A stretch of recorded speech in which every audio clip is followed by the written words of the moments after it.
Hello everyone, welcome to unstated chemistry. आज की class में हम बेसिकली डिस्कस करेंगे रिफॉर्मेट्स की रिएक्शन के बारे में। रिफॉर्मेट्स की रिएक्शन बहुत ही एक इंपॉर्टेंट नेम रिएक्शन है। किसके पॉइंट ऑफ व्यू से?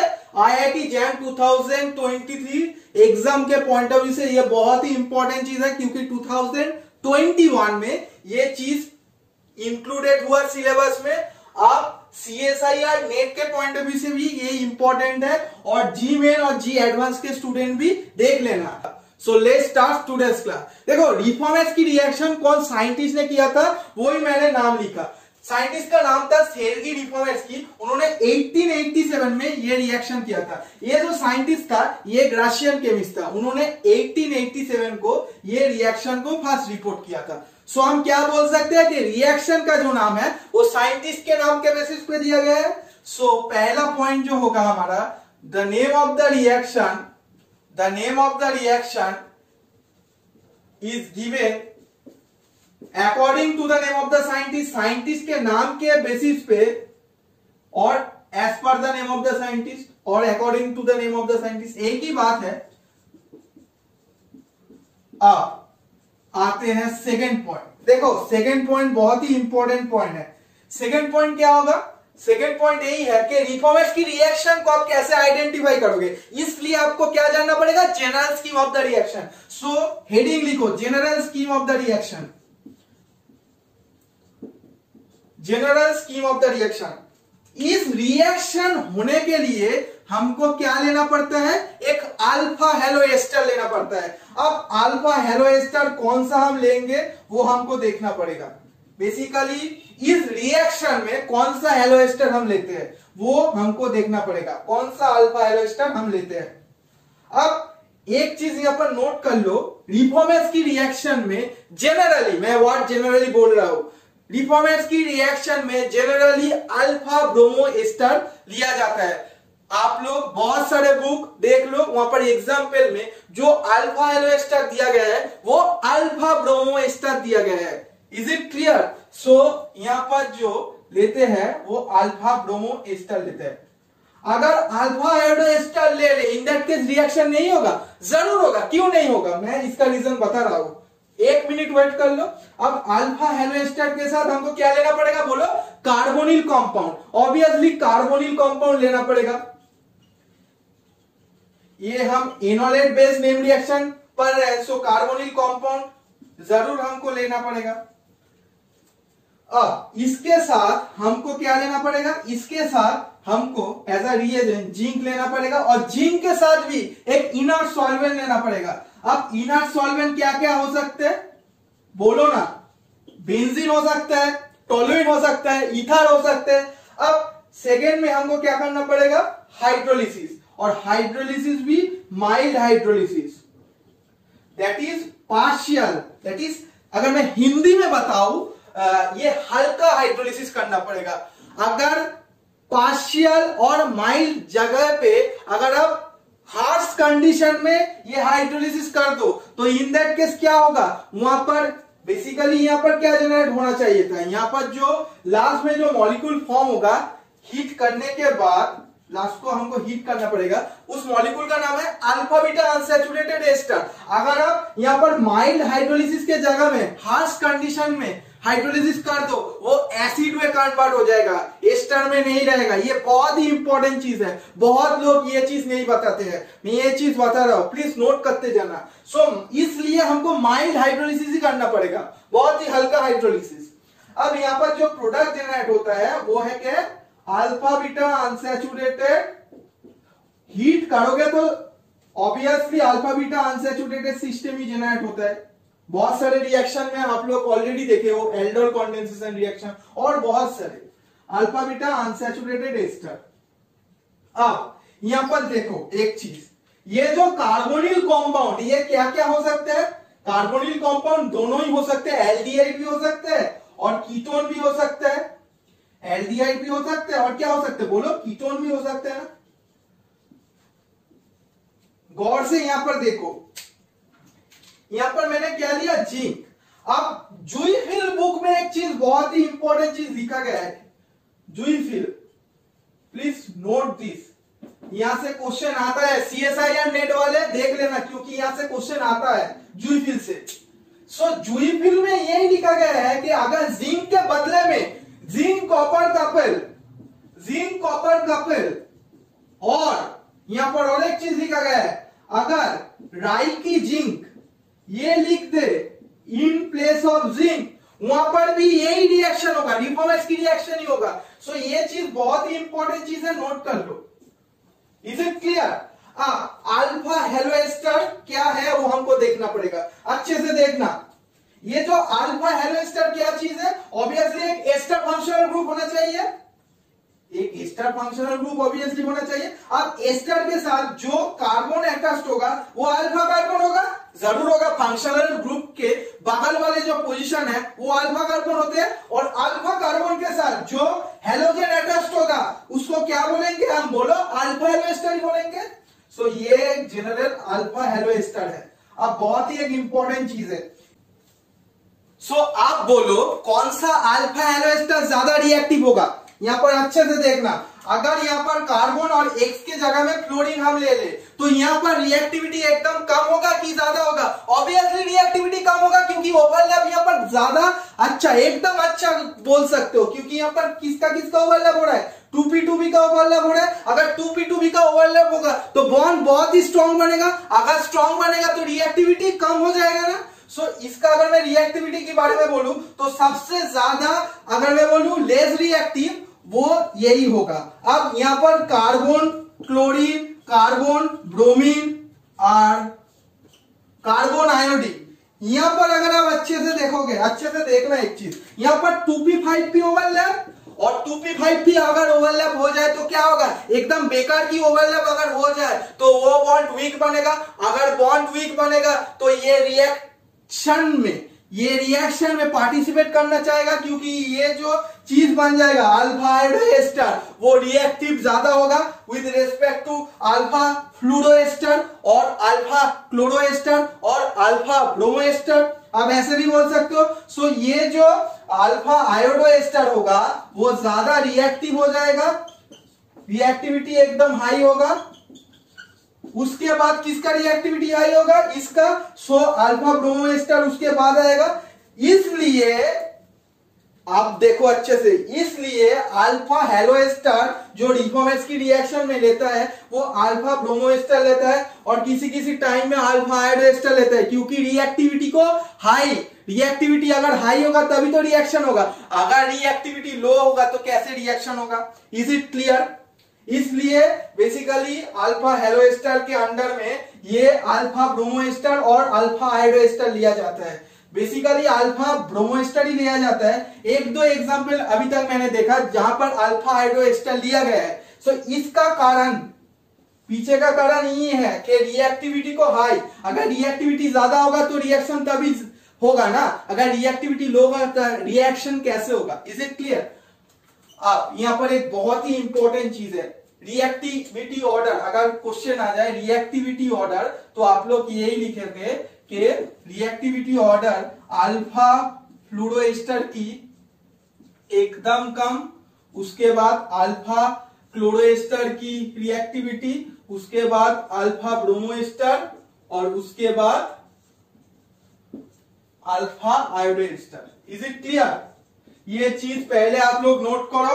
अब यहाँ पर बहुत ही एक इंपॉर्टेंट चीज, ये जो जिंक है ना, इस जिंक का दो काम है इस रिएक्शन में, फंक्शन दो है। एक ऐसा मेटल का क्या रोल होता है, इलेक्ट्रॉन को डोनेट करना। सो पहला काम क्या होगा, donation of electron, donation of electron, ये तो ऐसा मेटल रोल है। अब सेकेंड चीज बहुत ही एक इंपॉर्टेंट चीज है, ये चीज बहुत ही एक इंपॉर्टेंट चीज है और ऑर्गेनिक केमिस्ट्री में इसका रोल बहुत ज्यादा है। जिंक क्या करेगा, जिंक का और एक काम है, वो एनायन को पोलराइज कर देता है, पोलराइजेस एनायन, पोलराइजेस एनायन। अगर Zn2 प्लस एनायन को पोलराइज करेगा तो क्या होगा, बोलो। अगर यहां पर पोलराइजेशन होगा तो क्या होगा, कोवेलेंट कैरेक्टर जनरेट होगा। सो कोवेलेंट इंटरेक्शन अगर होगा तो क्या होगा, कोवेलेंट इंटरेक्शन से चार्ज डेंसिटी घटेगा, ऑब्वियसली चार्ज डेंसिटी घटेगा।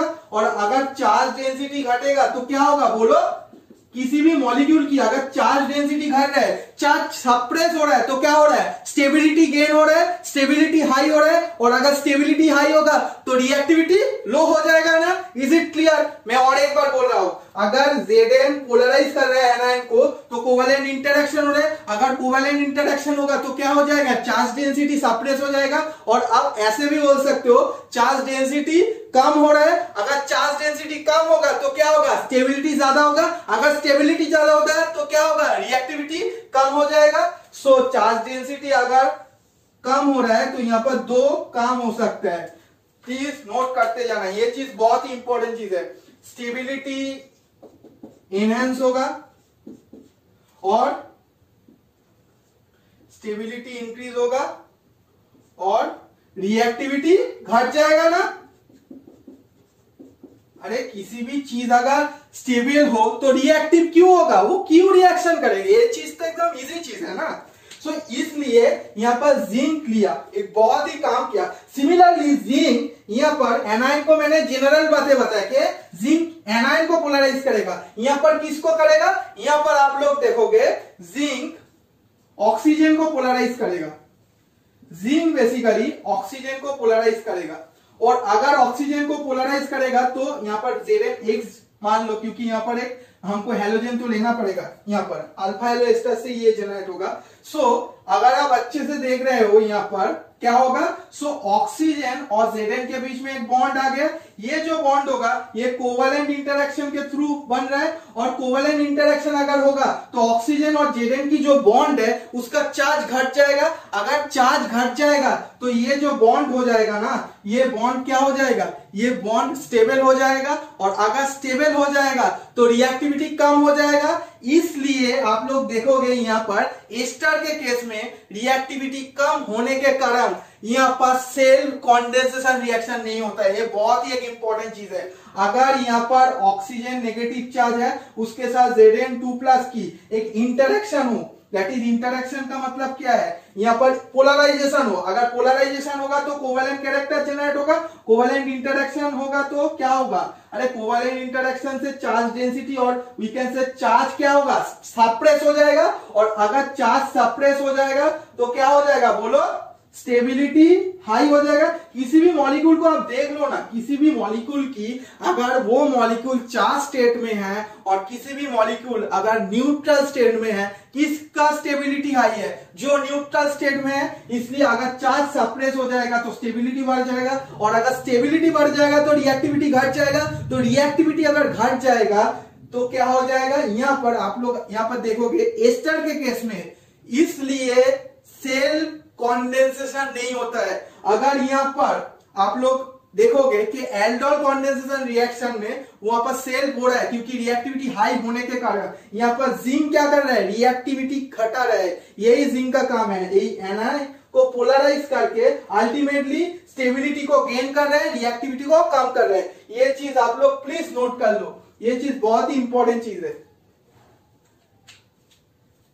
सो अब आते हैं मैकेनिज्म। देखो ये चीज बहुत ही इंपॉर्टेंट चीज है, मैकेनिज्म जो है ना वो बहुत ही इंपॉर्टेंट चीज है। सो हमने क्या लिया था, हमने एक अल्फा हेलो एस्टर लिया था, और मैंने क्या बताया था कि alpha bromo ester usually Reformatsky की रिएक्शन में यूज होता है। So let us take alpha bromo ester. अब अल्फा ब्रोमो एस्टर को अच्छे से नोट करो।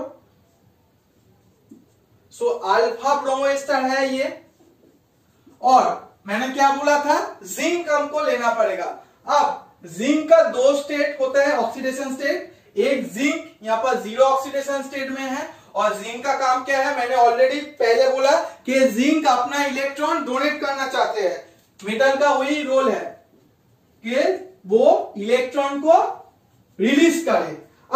ये जो दो इलेक्ट्रॉन है ना, ये दो इलेक्ट्रॉन, ये जो कार्बन ऑक्सीजन की पोलर बॉन्ड है वहां पर डोनेट होगा। यहां पर अच्छे से देखो, एमो थ्योरी की अनुजाई अगर मैं बोलूं, यहां पर दो इलेक्ट्रॉन, ये जो कार्बन ऑक्सीजन की पाई स्टार है ना वहां पर डोनेट होगा, क्योंकि पाई बॉन्ड ऑलरेडी है। सो एम्प्टी ऑर्बिटल और एम्प्टी मॉलिक्यूलर ऑर्बिटल कौन सा होगा, बोलो, पाई स्टार होगा। इसलिए ये जो इलेक्ट्रॉन है ये जाके पाई स्टार ऑफ सीओ पे डोनेट करेगा। और जब जब एंटी बॉन्डिंग ऑर्बिटल में इलेक्ट्रॉन डोनेट होगा तो क्या होगा, बॉन्ड ऑर्डर क्या होगा, बोलो, बॉन्ड ऑर्डर घटेगा। और अगर बॉन्ड ऑर्डर घट रहा है इसका मतलब क्या होगा, इसका मतलब बॉन्ड जरूर टूटा होगा, इसलिए बॉन्ड घट रहा है, बॉन्ड ऑर्डर घट रहा है। Is it clear? सो यहां पर ये 2 इलेक्ट्रॉन यहां पर डोनेट होगा, सो ये कार्बन ऑक्सीजन की जो पोलर बॉन्ड है वो क्या होगा, वो टूटेगा, जरूर टूटेगा, क्योंकि एंटी बॉन्डिंग ऑर्बिटल में इलेक्ट्रॉन डोनेशन हो रहा है। ये केमिकल बॉन्डिंग से आप लोग जानते हो। अब अगर ये डबल बॉन्ड हो जाए तो ब्रोमीन बाहर जाएगा, क्योंकि ब्रोमीन एक अच्छा लिविंग ग्रुप भी है। सो यहां पर जो मॉलिक्यूल फॉर्म होगा, अच्छे से देखो, CH2 यहां पर डबल बॉन्ड आ गया, यहां पर कार्बन सिंगल बॉन्ड, यहां पर ऑक्सीजन, ऑक्सीजन के साथ यहां पर O- हो जाएगा बेसिकली, तो O- पर Zn2+ प्रेजेंट है और Br- भी प्रेजेंट है। इसका मतलब नेगेटिव चार्ज भी -2, पॉजिटिव चार्ज भी +2। सो न्यूट्रल करके आप लोग ऐसे लिख सकते हो, OZnBr। अब यहां पर वो रोल आएगा, मैंने जो जिंक का रोल बताया, क्या कि जिंक एनायन को भी पोलराइज करता है। यहां पर जिंक इस ऑक्सीजन को पोलराइज करेगा। अगर पोलराइजेशन होगा तो क्या होगा, कोवेलेंट इंटरेक्शन होगा। अगर कोवेलेंट इंटरेक्शन होगा, इसलिए कोवेलेंट इंटरेक्शन के कारण ये जो ऑक्सीजन के ऊपर चार्ज डेंसिटी तैयार हुआ था उसको ये Zn ने सप्रेस कर दिया। अब जब सप्रेस कर देगा, इसका रिएक्टिविटी कम हो जाएगा और स्टेबिलिटी हाई हो जाएगा, इसलिए जो ये मॉलिक्यूल जनरेट होगा ना, ये बहुत ही स्टेबल स्पीसीज है। और इसका नाम क्या है, बोलो, जिंक एनोलेट। हमने एल्डोल रिएक्शन में भी ये चीज जनरेट किया था ना, पर ओनली यहां पर O- था, ये पार्ट नहीं था, वो भी एक एनोलेट था ना। और वो जो एनोलेट फॉर्म हुआ था वो बहुत ही रिएक्टिव हुआ था, इसलिए वो जाके ही कार्बोनिल कंपाउंड में ऐड हो गया और सेल्फ कंडेंसेशन रिएक्शन कर दिया था। पर यहां पर एक चीज, ये जो जिंक एनोलेट है ये स्टेबल है, इसलिए ये इस मॉलिक्यूल के साथ, दैट इज ये जो मॉलिक्यूल है, ये जाके फिर से ये मॉलिक्यूल के साथ रिएक्शन नहीं करेगा, क्योंकि इसका रिएक्टिविटी क्या हो गया, इसका स्टेबिलिटी हाई है, इसलिए रिएक्टिविटी कम हो गया। अगर रिएक्टिविटी कम हो रहा है तो यहां पर क्लेडन बुक में एक चीज लिखा गया है कि सेल्फ कंडेंसेशन रिएक्शन की कोई डेंजर नहीं है, no danger in self condensation. ये चीज बहुत ही इंपॉर्टेंट चीज है, प्लीज नोट करते जाना। क्या हुआ, इस एस्टर की क्या होता है, ये जो एस्टर होता है ना, मैं ऐसे बोल रहा हूं, अब देखो, ये जो एस्टर होता है ना, ये स्टेबिलिटी इसका ज्यादा होता है, इसलिए यहां पर कोई क्या हो नहीं सकता, सेल्फ कंडेंसेशन रिएक्शन। यहां पर सेल्फ कंडेंसेशन रिएक्शन की कोई डेंजर नहीं है, क्योंकि ये जो मॉलिक्यूल फॉर्म हुआ ये स्टेबल हुआ और इसका रिएक्टिविटी लो है, इसलिए ये इस और इस मॉलिक्यूल के साथ रिएक्शन नहीं करेगा। Is it clear? सो यहां पर क्या होता है, अब जिंक एनोलेट, मैंने क्या बोला था, कार्बोनिल कंपाउंड हमने लिया, सो उसके साथ ये रिएक्शन करेगा। अब यहां पर देखो, so let us take one molecule, acetaldehyde हमने ले लिया, तो यहां पर C+H। अब ये जिंक एनोलेट है, OZnBr, और यहां पर ODT। एक चीज बहुत ही एक इंपॉर्टेंट चीज है, यहां पर ये जो मॉलिक्यूल है ना, ये ऑक्सीजन के साथ इस जिंक की एक कोऑर्डिनेशन होता है। Is it clear? और ये जो रिएक्शन प्रोसीड होता है ना, ये रिएक्शन प्रोसीड होगा साइक्लिक 6 मेंबर ट्रांजिशन स्टेट के थ्रू, साइक्लिक 6 मेंबर TS के थ्रू। इसलिए ये जो रिएक्शन है ये स्टेबल हो रहा है, क्योंकि ये जिससे प्रोसीड हो रहा है वो बहुत ही स्टेबल चीज है। अब यहां पर देखो, ये जो बॉन्ड है, ये बॉन्ड बेसिकली टूटेगा, ये बॉन्ड फॉर्म होगा और ये बॉन्ड क्या होगा, ये बॉन्ड बेसिकली टूटेगा। सो क्या चीज बेसिकली फॉर्म होगा, यहां पर ये ऑक्सीजन और Zn के बीच में फिर से बॉन्ड फॉर्म हो रहा है, क्योंकि इसके साथ इंटरेक्शन है। अब कार्बन डबल बॉन्ड ऑक्सीजन जो है ना, उसका टूट रहा है। अब सो यहां पर O- के फॉर्म में जाएगा। अब O- के साथ फिर से ZnBr इंटरेक्ट कर जाएगा, सो OZnBr हो जाएगा। ये फॉर्मेशन हो रहा है, ये ब्रेक हो रहा है, ये बेसिकली फॉर्म हो रहा है, ये क्या हो रहा है, ये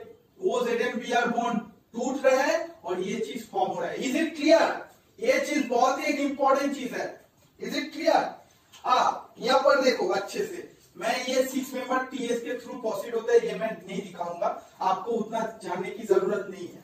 सो यहाँ पर क्या होगा, CH3 हो जाएगा, उसके साथ OZNBr हो जाएगा क्योंकि वो माइनस में चला जाएगा।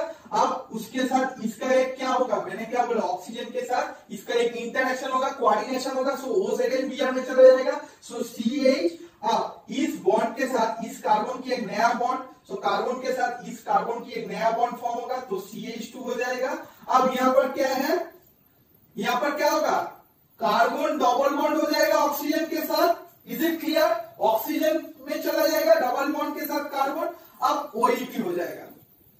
अब यहाँ पर बहुत ही एक इंपॉर्टेंट स्टेप है, मैंने क्या बोला था कि लास्ट स्टेप में, लास्ट के पहले स्टेप में हमको क्या करना पड़ेगा, यहाँ पर हाइड्रोलिसिस कर देना पड़ेगा। और अगर आप लोग हाइड्रोलिसिस करोगे तो प्लस जनरेट हो गया। अगर H2+ यहाँ पर हम लोग दैट इज माइल्ड हाइड्रोलिसिस यहाँ पर करना पड़ेगा हमको, ठीक है, एक चीज माइल्ड हाइड्रोलिसिस हमको करना पड़ेगा। अगर माइल्ड हाइड्रोलिसिस करोगे तो क्या हो जाएगा, यहाँ पर OZNBr जो बॉन्ड है वो ब्रेक हो जाएगा, यहाँ पर OH आ जाएगा। सो CH3 CH OH, यहाँ पर CH2, यहाँ पर C डबल बॉन्ड OEP। अब लास्ट स्टेप में हमको क्या करना पड़ेगा, हीट करना पड़ेगा। और अगर हीट करोगे तो क्या होगा, पानी बाहर जाएगा। अगर पानी बाहर जाएगा तो यहाँ पर एक alpha beta unsaturated ester form हो जाएगा ना, alpha beta unsaturated ester form हो जाएगा ना। So alpha beta unsaturated ester, देखो एस्टर के फंक्शनल ग्रुप के रेस्पेक्ट में ये अल्फा ये बीटा, इसलिए अल्फा बीटा अनसैचुरेटेड एस्टर। इस मॉलिक्यूल का नाम क्या है, beta hydroxy ester. Is it clear, क्योंकि एस्टर फंक्शनल ग्रुप के रेस्पेक्ट में ये अल्फा ये बीटा, और बीटा में क्या प्रेजेंट है, बोलो, बीटा में एक हाइड्रोक्सी प्रेजेंट है ग्रुप, इसलिए बीटा हाइड्रोक्सी एस्टर। ओके, सो यहां पर एक बहुत ही इंपॉर्टेंट चीज है कि अगर यहां पर हमने क्या तैयार किया, जिंक एनोलेट। अगर यहां पर जिंक के जगह में that is organo zinc reagent के जगह में अगर ऑर्गेनो मैग्नीशियम और organo lithium that is Grignard reagent और ऑर्गेनो लिथियम हम लेते, इन दैट केस क्या होता, in that case self condensation reaction होता। क्योंकि यहां पर reactivity on organo magnesium that is Grignard reagent और organo lithium, in that case जो रिएक्टिविटी होता है उसका ज्यादा होता है, इसलिए वहां पर सेल्फ कंडेंसेशन रिएक्शन होता है। अभी तक जो मैंने मैकेनिज्म किया है वो आप लोग अच्छे से नोट कर लो, एकदम अच्छे से नोट करना। सो आज के लिए इतना ही। नेक्स्ट क्लास में हम क्वेश्चन आंसर डिस्कशन करेंगे रिफॉर्मेट्स की रिएक्शन के बारे में। सो नेक्स्ट क्लास जरूर देखना, और अगर मेरा वीडियो अच्छा लगा प्लीज लाइक कर दो और चैनल को जरूर सब्सक्राइब करो। बहुत सारे लोग देख रहे हैं पर सब्सक्राइब नहीं कर रहे हो। So thanks for watching.